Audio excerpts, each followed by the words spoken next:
une fois de plus, recevez mes salutations et merci pour le soutien que vous continuez à manifester à notre chaîne God for God en français. C'est un plaisir pour moi d'être là. Dans les vidéos précédentes, nous avons parlé de l'importance de comprendre la parole de Dieu. Et nous avons, dans ces premières vidéos, parlé des efforts que l'on doit fournir soi-même pour chercher Dieu et pour comprendre sa parole. Dans cela, nous avons parlé de ce que nous pouvons faire comme effort au point de vue intellectuel et même au point de vue physique. Chercher la parole de Dieu, lire la Bible, lire même d'autres livres, de même qu'on le fait à l'école.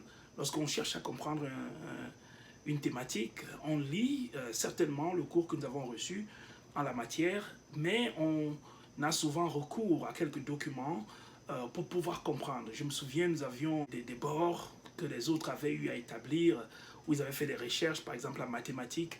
J'avais eu à utiliser cette annale ou cette autre annale. Il y en avait tellement pour que nous puissions comprendre une notion qui nous semblait difficile. C'est la même chose pour la parole de Dieu. Donc nous avons parlé de cela.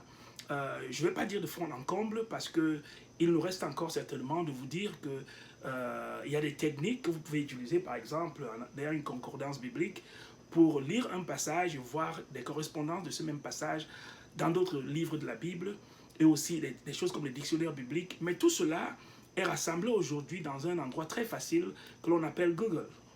Google it, comme on dit ici où l'on vit. Il faut simplement chercher cela sur Google, vous allez tout trouver. Donc tout a été rendu très accessible et très facile. Mais l'aspect dont je voulais parler cette fois-ci, ce ne serait plus du point de vue intellectuel ou du point de vue physique. Si vous vous souvenez très bien, la parole de Dieu dit « Tu aimeras ton Dieu de tout ton cœur, de toute ton âme et de toute ta force ». Donc nous avons parlé de toute ta force, nous avons parlé de toute ton âme, parlant de l'intellectuel, du domaine intellectuel. Qu'en est-il de tout ton cœur? Parlons un peu de l'aimer de tout ton cœur. Et en matière de la recherche quant à comprendre Dieu. Donc, comment est-ce que la partie cœur, ou bien la partie esprit, de tout ton esprit, comment est-ce que l'esprit intervient? Voilà, nous ne pouvons pas parler des efforts que l'on doit fournir pour comprendre Dieu, ou bien pour comprendre la parole de Dieu, sans toutefois faire part à ceux qui nous écoutent de la partie mystique de cela. Je sais, quand je dis mystique, tout de suite, au pays, quand tu dis mystique, les gens se disent la mystique, ils pensent à la magie, à la sorcellerie et à tout genre de mauvaises choses. Non, il ne s'agit pas ici de ce genre de choses. Il s'agit de mystique dans le sens français du terme. Je vais ici, justement, pour servir d'exemple à ce que je venais de dire, Google it. Donc, je vais chercher ici en Google la définition du mot mystique pour que nous puissions y aller. Alors, la définition du mot mystique ici, dans Google, il dit que ce qui est mystique, c'est ce qui concerne les pratiques, les croyances visant à une union entre l'homme et la divinité. Je vais le dire encore, donc ça c'est la première définition. Vous savez, quand vous êtes dans un dictionnaire, il y a la toute première définition, il y a ou bien le premier sens du mot, le second sens, le troisième sens, il peut en avoir parfois davantage et encore. Mais ici, nous allons nous intéresser au premier sens. Le premier sens, généralement, d'un mot que l'on définit est le sens dans lequel ce mot devrait être considéré préalablement. Et puis, bon, si donc on n'est pas satisfait par le premier sens, si on était en train de l'utiliser, par exemple, au sens figuré, on peut donc s'intéresser au second sens et à tout le reste. Donc, dans ce cas présent, nous allons nous intéresser au premier sens, qui dit que le mot mystique se réfère à ce qui concerne les pratiques, les croyances, visant à une union entre l'homme et la divinité. Donc il est question de l'homme et la divinité. Nous voulons le connaître effectivement pour pouvoir être en union avec lui, être en relation avec lui. Donc cette définition convient. Donc c'est dans ce sens que nous voulons prendre le mot mystique dans la présence. Donc j'étais en train de dire que nous ne pouvons pas parler de la connaissance de Dieu, de la recherche à le comprendre, sans toutefois mentionner le côté mystique de la chose. Ce côté-là qui ne relève pas forcément des efforts de l'humain. Donc il ne suffit pas de faire des efforts, de faire de la gymnastique intellectuelle, de la gymnastique physique pour pouvoir connaître Dieu. Peut-être que vous aviez même déjà essayé de le faire, vous avez cherché par vous-même. Je me souviens, je crois que c'était quelqu'un de la famille qui était de très bonne volonté, une très bonne personne, et qui avait décidé de chercher Dieu, mais il n'a pas pu trouver de réponse satisfaisante jusqu'à ce que cette mystique dont nous sommes en train de parler soit satisfaite. Mais de quelle mystique est-ce qu'il est question? Quel est ce côté mystérieux dont il est question et que nous disons que nous ne pouvons pas faire fi de ce côté quand il s'agit de comprendre, de connaître Dieu et ainsi de suite. Ouais, ce côté-là, c'est que si l'homme n'est pas régénéré, nous ne pouvons pas aller sans vous le dire, si l'homme n'est pas régénéré de l'intérieur, il sera difficile, voire impossible, de comprendre Dieu. Alors, je voudrais immédiatement, à ce propos, chercher à vous lire ce passage qui évoque cette thématique de la façon qui me paraît la plus pertinente. C'est dans le livre de Corinthiens, 1 Corinthiens au chapitre 2. Donc là, dans 1 Corinthiens chapitre 2, nous allons lire à partir du verset 9. Le verset 9 dit, « Mais comme il est écrit, ce sont des choses que l'œil n'a point vues, que l'oreille n'a point entendues, et qui ne sont point montées au cœur de l'homme, des choses que Dieu a préparées pour ceux qui l'aiment. » Je vais le dire encore, c'est très important de le comprendre. Donc toutes les fois où vous venez dans la chose biblique et que vous vous êtes armé de la bonne volonté pour faire la recherche, vous êtes armé de la bonne volonté pour connaître Dieu, il ne faudrait pour autant pas oublier que les choses que vous êtes en train d'essayer de comprendre, ces mystères que Dieu révèle, ce ne sont pas simplement des choses en français. Vous allez prendre une Bible en français pour lire et penser que c'est du français. Non, ce n'est pas seulement du français. Il y a bel et bien un côté tout à fait mystérieux là-dedans et que Dieu révèle à une certaine catégorie de personnes. D'ailleurs, si vous avez bien suivi, lorsque nous avons commencé avec la parabole du semeur dans Matthieu chapitre 13, vous auriez déjà pu vous apercevoir qu'il y avait anguille sous roche quant à la compréhension basée sur les simples efforts qu'un homme pourrait fournir. Pourquoi? Parce que nous disions déjà que il parlait en parabole et les autres gens ne comprenaient pas du tout. Et quand il allait en secret avec ses disciples, nous l'avons vu dans Matthieu chapitre 13, verset 19, quand il allait en secret, il a décidé de révéler la signification de la parole à ses disciples. Sans cette révélation qu'il leur avait faite, il serait impossible de comprendre exactement de quoi il parlait. Donc voilà le côté mystique dont nous parlons. Donc je veux vous promettre que si ce côté mystique est satisfait, il est aisé à satisfaire. Dieu a intentionnellement caché les choses qui concernent sa découverte, sa divinité, pour que l'homme cherche à les trouver. La Bible dit dans l'Ancien Testament que les choses cachées appartiennent à Dieu, et les choses révélées appartiennent aux hommes. Je sais que beaucoup de gens ont une définition, une compréhension divergente de ce passage, mais je vais vous dire ici, sur ce canal, que ce qu'il voudrait dire, entre autres, c'est que il est normal que Dieu cache des choses et il est normal que les hommes aillent à la recherche de ces choses pour les découvrir. D'ailleurs, si vous voyez la Terre tout entière, le monde dans lequel nous vivons, c'est de quoi il est fait. Il y a des découvertes génération après génération, la découverte de l'écriture, la découverte de l'industrie, la découverte de ceci, cela. Maintenant, les gens sont en train de partir sur la Lune, sur Mars. Ils veulent atterrir, ils veulent bâtir des colonies sur Mars. C'est la découverte.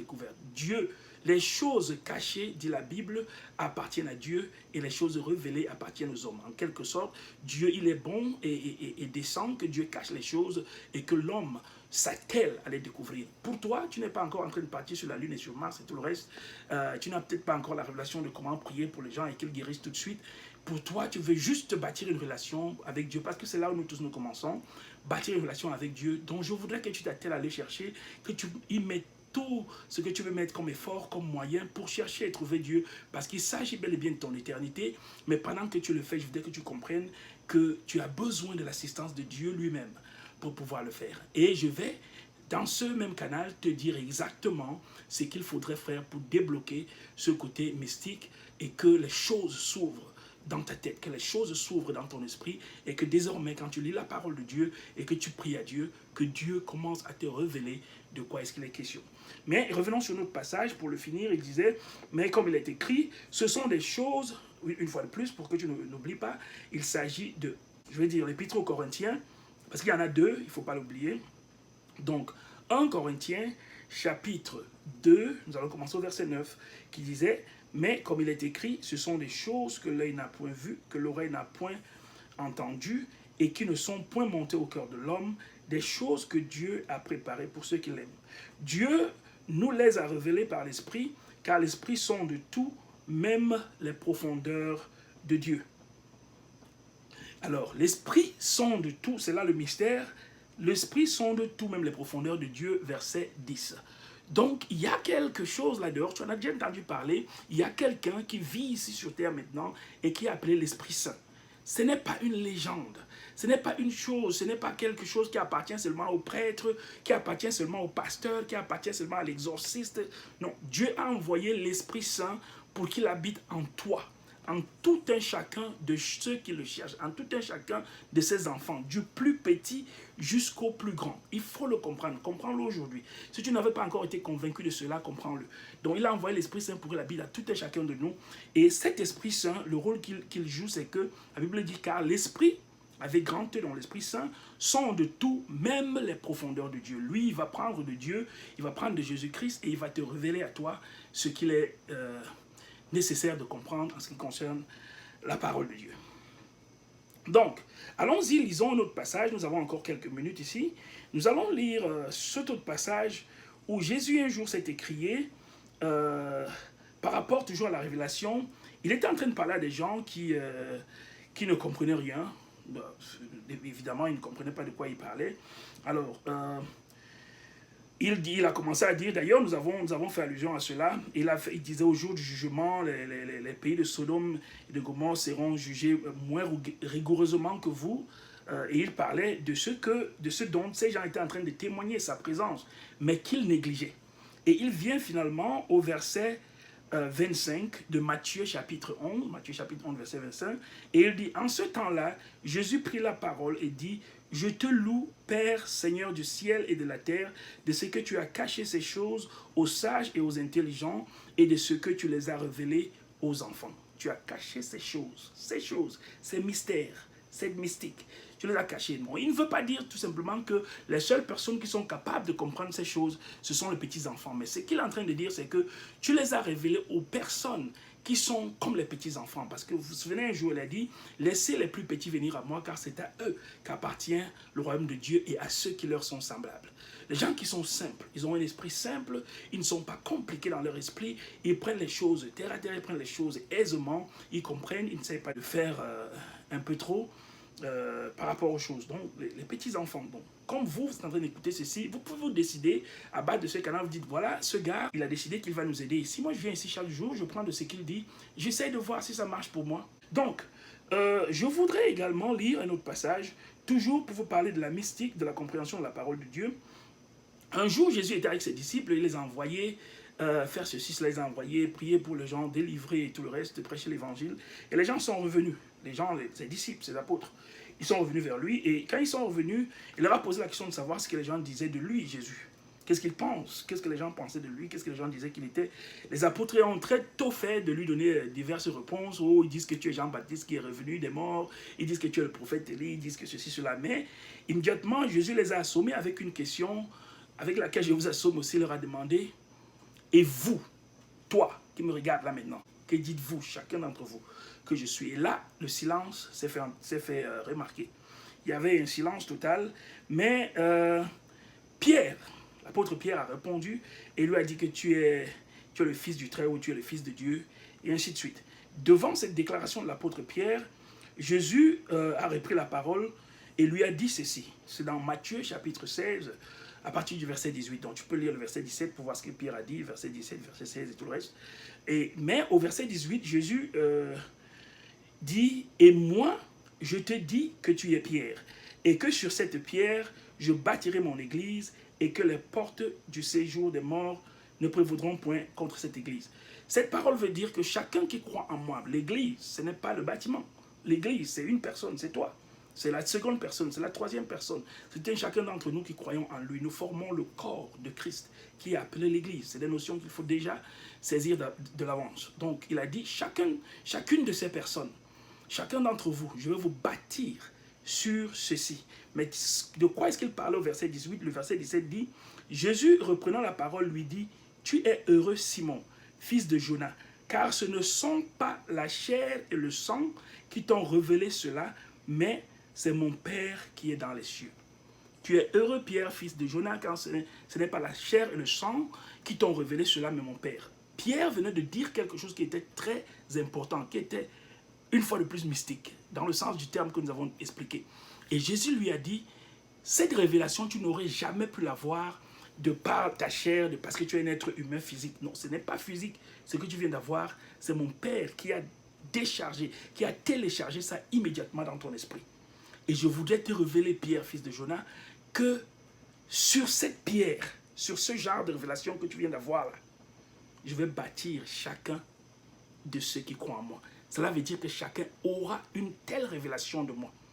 Ils me connaîtront personnellement par une révélation que mon Père leur donnera lui-même à tout un chacun qui croit en moi. Voilà ce qui fait les chrétiens, voilà ce qui fait la différence entre les chrétiens et les religieux. Et pour résumer, pour conclure cette vidéo, Saint Augustin, un prêtre de renom, il a dit, le christianisme n'est pas une religion. Il a dit, la religion, c'est l'effort de l'homme à aller et trouver Dieu. Mais le christianisme, c'est le moyen par lequel Dieu est venu trouver l'homme. C'est pour cela que Jésus dit à Pierre, c'est mon Père lui-même qui t'a révélé cela. Donc, après avoir fourni des efforts pour chercher, pour comprendre la parole de Dieu et pour trouver Dieu, je voudrais que tu saches qu'il ne s'agit pas uniquement de cela, mais il faut faire cela. Si tu ne fais pas cela, tu négliges la chose qui est la plus importante. Mais quand tu accordes de l'importance à cette chose, il va se passer autre chose. La chose qui va se passer, c'est que Dieu va voir ta volonté, tes efforts, et Dieu va ajouter. Il va ajouter cette partie mystérieuse qui consiste à te parler de lui-même et t'ouvrir les portes du royaume des cieux. Que Dieu te bénisse. C'est un plaisir et une joie de t'avoir ici. Si tu ne l'as pas encore fait, vas-y, clique sur s'abonner, abonne-toi, clique sur la cloche pour que dès que la prochaine vidéo est là, que tu ne la manques pas. Je t'aime, mais Dieu t'aime davantage plus. Que Dieu te bénisse, sois des nôtres. Amen.